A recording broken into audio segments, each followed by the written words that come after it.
What's up, Grizzly fans? I hope you're enjoying this summer's Core Value Series. Matt Mahoney here, Hassan Khan there. Hassan, talk to me about our next Grizzly, who everyone knows and loves, but they may not know what he deals with on a daily basis. Sure, Jordan Cox represents Grizzly Athletics so well. Numerous national titles, multiple-time All-American, and a fan favorite of the Grizzly Digital Network. Absolutely.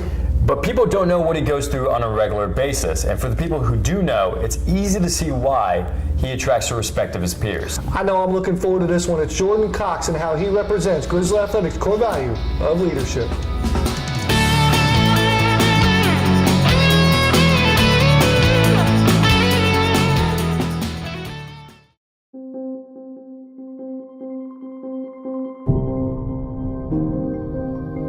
He demands his teammates to go the extra mile. He's extremely fit. You'll see a lot of days before practice he'll run 5 or 6 miles on the treadmill before we even hit a ball. The work ethic is second to none, and it rubs off on the rest of the team.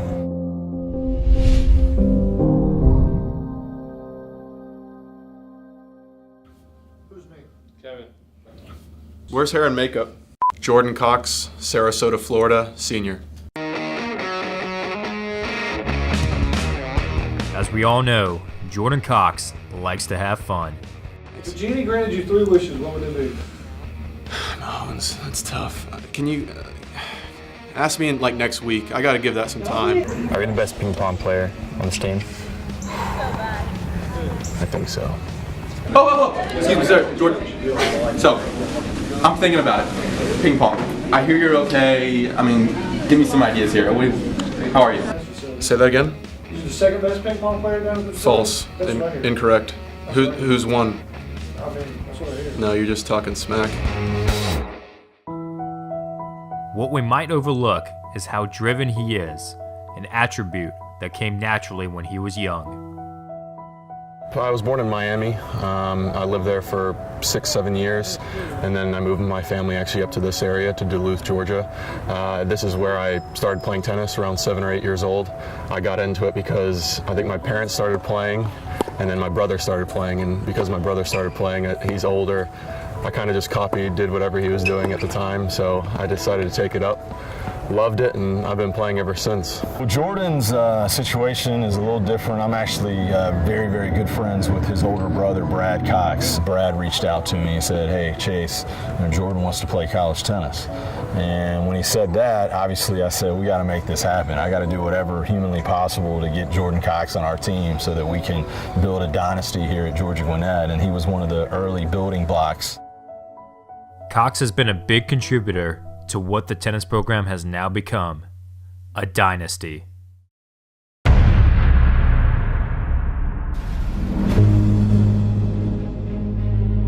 National titles. After national title.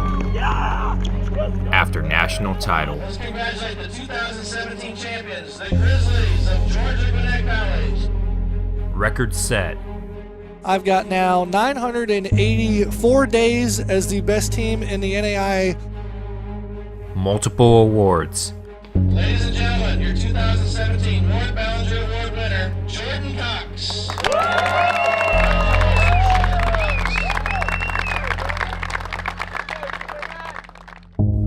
All of these accolades were achieved despite a thorn in his side that has been with him since he was 4 years old.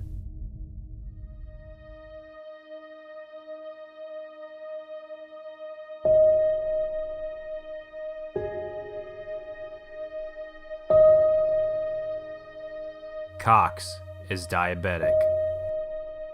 It does affect not only my game, but my attitude on court and my energy on court. When I have a low blood sugar, for instance, I get very lethargic, no energy, I start getting shaky, and then when I have a high blood sugar, if it's too high, I get very antsy, almost too much energy, and my fuse is super short. Like, I can feel myself getting very, very upset very easily. So I'm always constantly on top of it, trying to keep it in a good range so I can perform at a high level. Overall, Cox is out to show that being diabetic shouldn't hinder you from being physically fit. He proved it by running the Publix Georgia Marathon. I just wanted to run it to not only prove to myself, but kind of show others out there with diabetes that's dealing with it on a day-to-day basis that you can do these things that don't seem possible with the disease. He ran a marathon outside of competition this year. I've never had a player run a marathon in season, and he was able to do that. So just the work ethic is second to none, and it rubs off on the rest of the team. His work ethic has developed him into the leader that he is today. I didn't think I possessed leadership qualities. I wouldn't say I'm like a born leader. I wasn't, very confident in myself. I wasn't outspoken. I wasn't ready to, take control or try and lead. And I think I've developed those qualities over the last, 4 or 5 years. And it's just something that is a responsibility, I feel. And I think it's something you can have a really positive impact on the people around you.